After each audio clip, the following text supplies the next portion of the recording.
everybody, welcome to Saturday Spotlight. This week I am so excited to introduce to you Bea Waters. Bea has her first book out. It's called Project Human. It's a sci-fi novel, and I'm going to be real honest, I typically do not like sci-fi novels. It is just not my genre, and I liked hers. It's great. 10 out of 10 recommend, and I can't wait for you to meet her. Bea, how are you today? Thank you for having me, and thank you for such kind words about my book. You're not the only one that said that, too. Like, I've had other people who wanted to read this book because they know me and they know kind of what I'm like, and they don't like science fiction at all, and now they're like, oh, my God, I love this. So I don't know how I made science fiction palatable for people who don't like it, but hey, that's a good thing. Yeah, what a great like segue, though, right? Because now, obviously, I won't give any spoilers, but I know what your book's about because one cool thing, too, is I was kind of aware of the book before it was fully out, right? So I got to see a bit of that process.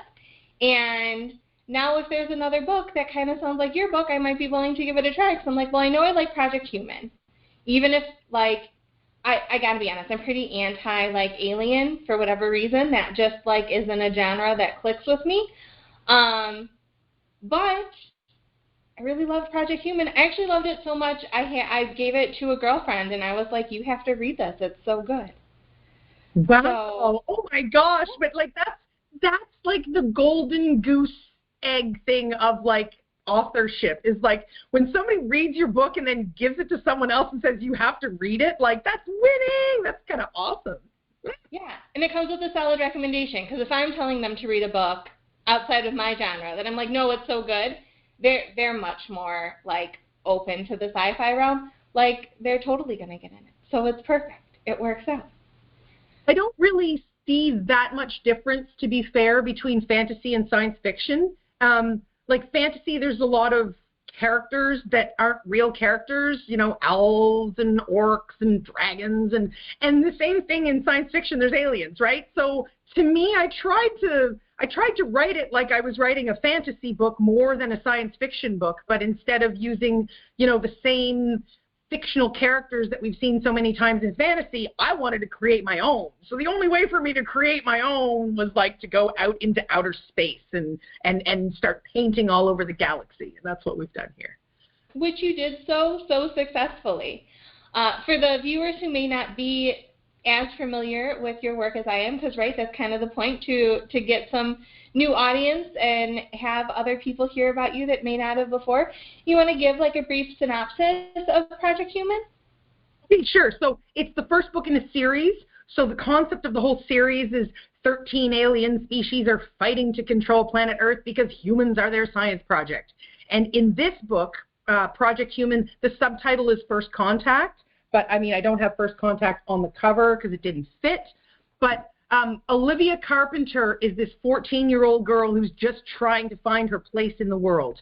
And she has no idea that there's this universe teeming with life, but they're the ones that came to planet Earth and created humans as their science project. So she is the person who is going to ascend our species into the galactic community. And she's just 14 years old. She's just trying to figure out her own life.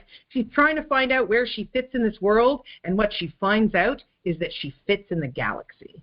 And that's kind of the message that I want to give to everyone, because Olivia looks weird. She's got mixed DNA. People pick on her. And it doesn't matter how different you are. There is a place for you. And that, like, there's a place for you in the world. There's a place for you in the galaxy. And I just want everybody who reads this to get that kind of self-esteem message that we're all important. And you might not know how you're important underneath, but that's the thing with Olivia. She's learning that as she goes along. And I think we all are on that journey. When we're teenagers, we don't know where we're going to fit in the world. And then we become adults and we try things and we try new things and we gain experience and we find out who we really are as people, and that helps inform where we fit in the world. So that's kind of what the overall themes of this book are. Yeah, and one thing I think you did that was really cool is, obviously Olivia's a little bit of an outcast in, like, her world at home before she's enlightened to what else is out there, right? and she kind of has this bully, and she's not really getting the support that she wants, and she's just kind of feeling crummy about the whole situation. And then she goes on this adventure and ends up in the galaxy, but even there, people are kinder, but she still doesn't look like them, right? Like, so she's kind of an outcast in both, but the way that her environment is receiving her as an outcast, there's so many different viewpoints and facets to that. Like, it's not all the same story through 5 different lenses. Yeah, I wanted to kind of juxtapose the idea of being other on planet Earth surrounded by humans. Like, we're all the same species, and then Olivia's being othered by her own. When she goes off world and finds all of these, like, alien species, of course she's going to be othered. If they were immediately accepting of this new person that looked different, that they had no experience with, it wouldn't be genuine. That's, like when you're different, people are curious. People want to know, and that wanting to know about you can be very othering as well. So I tried to show that these alien friends that she meets, their curiosity can also be like an othering factor, especially if she doesn't know how to answer. And so I was trying to kind of parallel the two, but in showing the intent behind it. There's malicious intent, and then there's just trying to get to know you intent. And they can both feel like you're being othered or sidelined, and it's really important for us to, put on the glasses of like seeing what's really going on and understanding the motivations that people have when they seek to find out who we are. So I was kind of trying to show that the galaxy is a lot more accepting because they have all of these different species. But even with that, they're not getting along with each other very well. So, like, the macro is the micro, right? As above, so below. The aliens are not always kind to every newcomer to their realm, and humans are not always kind either. Yeah, I think you really handled that so masterfully. I really liked those parallels when I was reading, just because it felt so relatable. Obviously, I'm no longer 14, right? I would like to think that I've evolved past that, but it's such a critical moment in your life. I think all of us remember what it felt like to, be in that brand new high school, or like start to become more adult than we were when we were, say, 8, and like there's like that shift in your friends and in your age group where like people are kind of branching out into new things. There are more kind of like serious topics that develop. It's not just like, they wouldn't let me play with the chalk or the hula hoops on the playground. Like, things start to kind of escalate a bit more when, you're becoming a teenager, and it's new and it's confusing. Yeah, absolutely. I think it's the most confusing time in our development as humans. As confusing as, being born into this world must be. I don't remember those days, so I can't really speak to that. But, it is very confusing as a teenager. Everything's changing, and you're, trying to differentiate yourself from your parents and become who you're actually going to be. So, I actually knew a girl back in grade 8 who was like, grade 8 or grade 9. She was one of the prettiest girls in our school, and I had a bit of a crush on her at the time. And she was really like quite shy, but she had a lot of friends, and she had issues with her own self-esteem. Like, I asked her once how she seemed so confident, and she confided in me that she really wasn't confident at all. And this was like one of the prettiest, most popular girls. And, that kind of thing had been thrown on her by how other people were treating her, but that didn't mean that she felt confident in herself. So I don't think that it's even necessarily that the outcasts feel like we're not accepted. Everybody's feeling that way. It's just some people are hiding it better than others. Olivia doesn't hide hers very well.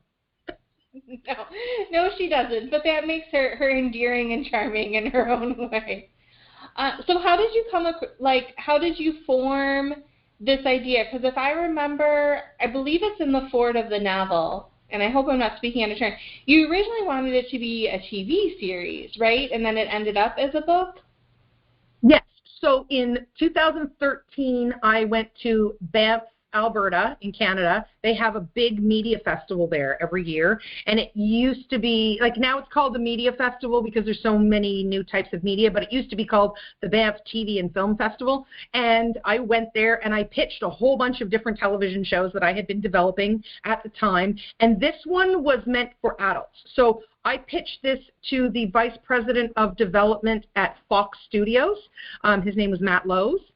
And he loved the story, and the pitch that I gave him was like the same, like 13 alien races are fighting to control us, but in the pitch it was very much meant for adults, like 9 or 10 o'clock, maybe the network television, and it was these spaceships have shown up in the sky, and that's how we humans find out that they exist and that they feel some kind of ownership over us, having tinkered with our DNA, and the craziness, how humanity receives that and how humanity kind of doesn't receive that.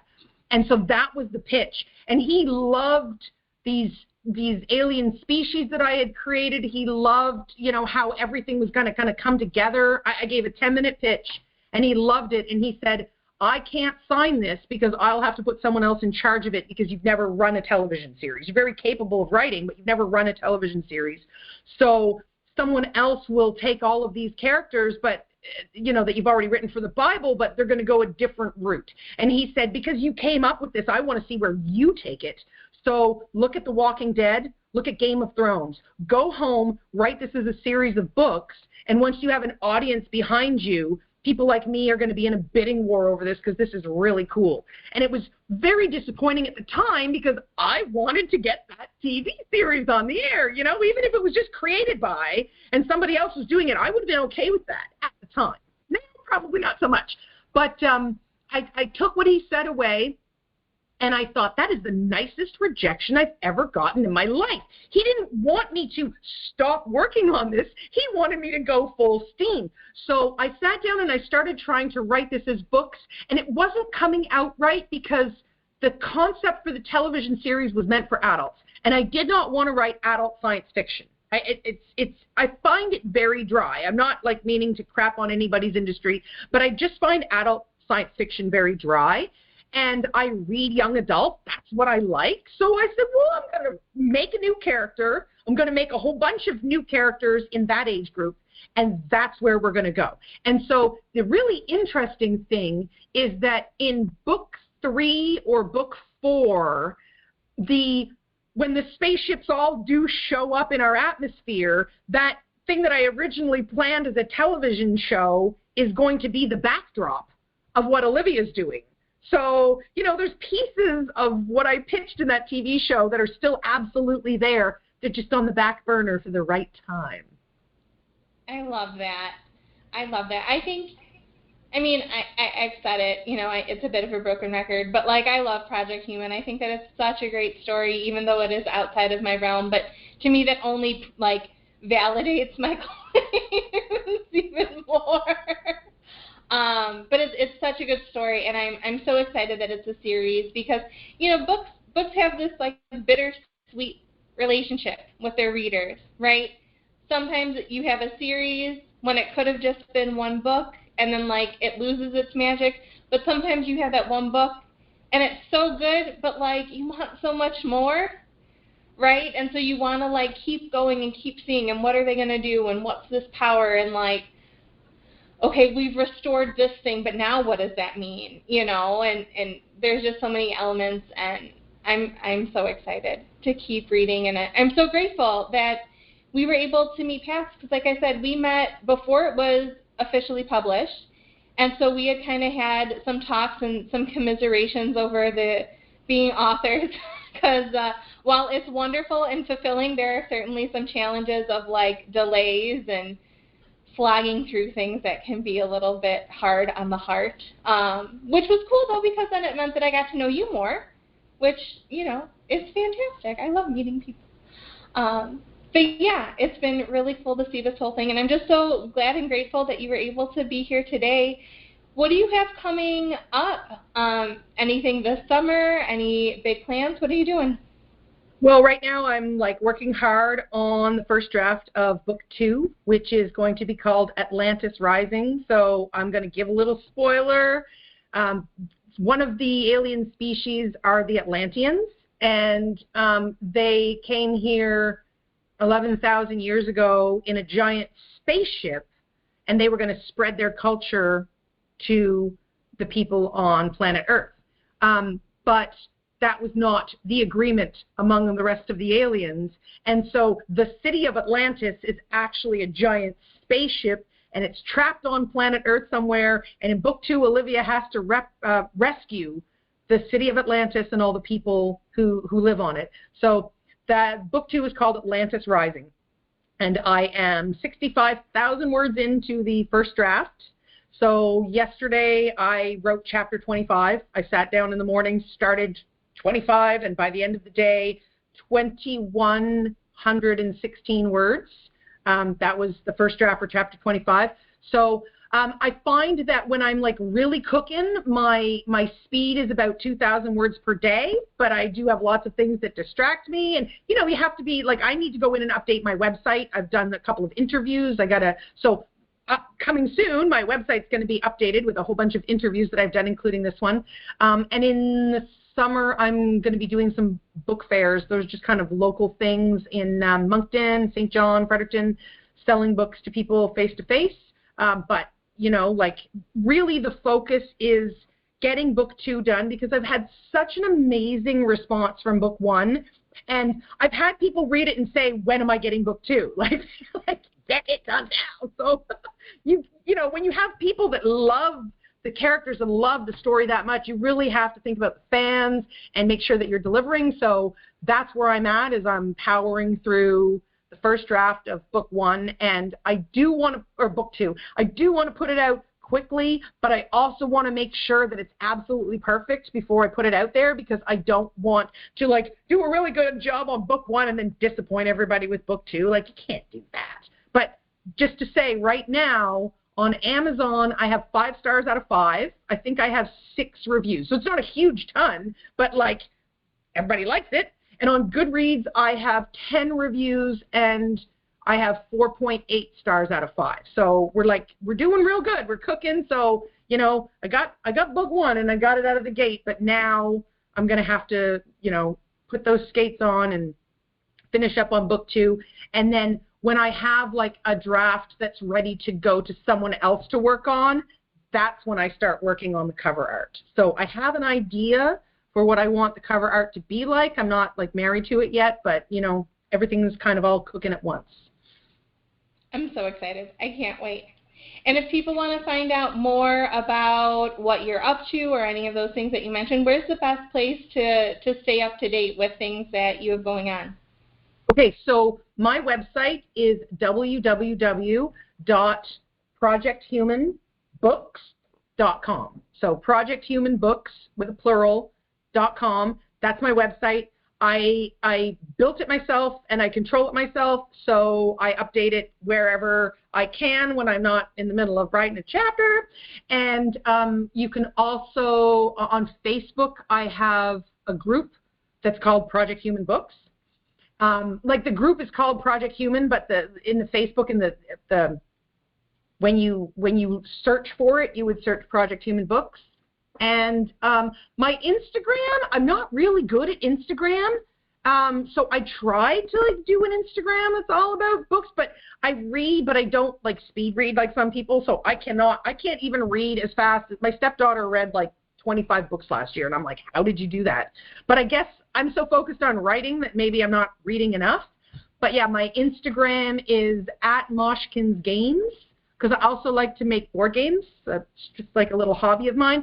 But if you can't find the spelling for that, just go to projecthumanbooks.com, and all the social media links are on there. That's kind of my hub for where. And if you want to find my book and you actually want to buy my book, it's on Amazon. So it's like fully available for everyone. And if you do read the book, whether you like it or whether you don't, please give me a review, because those reviews, like, I mean, you know yourself, those reviews are so crucial to getting found. And if you don't like it, I want to know why. I've seen some things that say authors shouldn't read reviews. That's baloney. I mean, if you don't like it because you don't like it, because it's not your thing, that's fine. That's not going to hurt my feelings.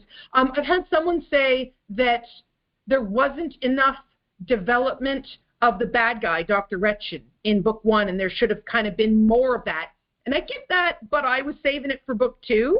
Book 1 was kind of a teaser. Book 1 is almost the trigger warning for book 2. So, because Retchin's a really, really bad guy. But, I mean, I made my bad guys by taking a whole bunch of, like, really crazy conspiracy theories and mashing them all together. So that's, like, you've read it, and so you probably know what I'm talking about. Like, I took all these conspiracy theories and mashed them together and said, that's going to be my bad guy. Everybody thinks that there's this boogeyman walking around on Earth, so let's just bring him to life. So that's kind of, but that's where I'm at. And if you want to, Project Human Books, now I'm rambling, but projecthumanbooks.com, and you can totally buy the book on Amazon if you want. And I appreciate every single sale that I make. Awesome. And for anyone that's on the fence, I am one of those 5-star reviews on both Amazon and Goodreads for Bea. So definitely check it out. If sci-fi is your thing, you should totally look into it. If it's not, at least read the blurb, because you might be pleasantly surprised like I was. But and I think also, sorry. Oh, sorry. For people who are looking for, like, an adventure that doesn't have a romance side plot, like a lot of YA that I read has romance side plots, and I know a lot of people like those, but there are some people who want, like, no romance side plots. And in this book, Olivia is just trying to stay alive. Like, there's too much going on for her to be thinking about romance. So if you want a fun adventure that doesn't bring the romance into it, I can guarantee there's no smut, there's none of that in my book at all. That's a solid point. Super true. Solid point. All right. Well, thank you so much for everyone who stopped by this week to watch our video. I hope you enjoyed meeting Bea as much as I did. She's a fantastic person. She's a wonderful author. Everything good. I have no complaints. You should definitely check her out. And I'll see everybody next week. All right. Take care. Bye.